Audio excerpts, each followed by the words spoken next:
Mister, è stata una prova di maturità quella fornita oggi dalle ragazze?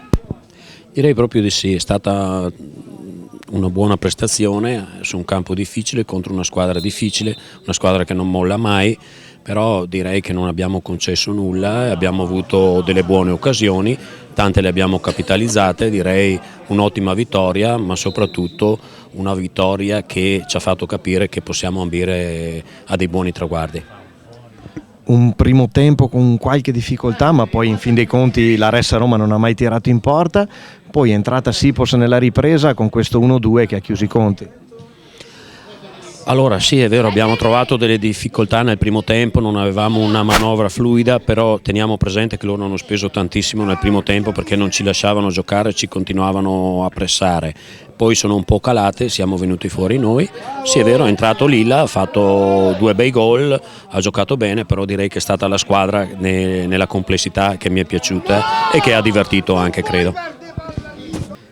Melania, un 3-0 netto, una Roma che perde l'imbattibilità casalinga, un Verona che torna con un risultato importante. Sì, torniamo con un risultato importante perché era difficile giocare in casa loro, è una squadra con buone qualità e soprattutto molto aggressiva. Noi siamo state brave ad aspettare l'imbucata giusta per i gol. Abbiamo fatto un po' fatica, questo è vero, però insomma avevamo di fronte una squadra abbastanza importante che non ti lasciava tanto spazio. Ci è voluto un po' di tempo forse per capire questo sintetico stranissimo con dei rimbalzi del pallone quasi da calcetto. Sì, aveva un rimbalzo netto e quindi abbiamo faticato un po' a prendere le misure, quindi non è stato facile giocare anche per questo. Ora ci sarà in casa la neopromossa Cuneo e poi la sosta per la nazionale. Sì, noi andiamo avanti per la nostra strada, sappiamo che ogni partita dobbiamo affrontarla nel modo giusto per poterla vincere e per riuscire ad agganciare il primo posto. Poi avremo questa sosta alla nazionale, però poi torneremo con la voglia di vincere tutte le partite, nel frattempo le ragazze qua si alleneranno alla grande. Stefani, ti immaginavi di avere così poco lavoro quest'oggi tra i pali?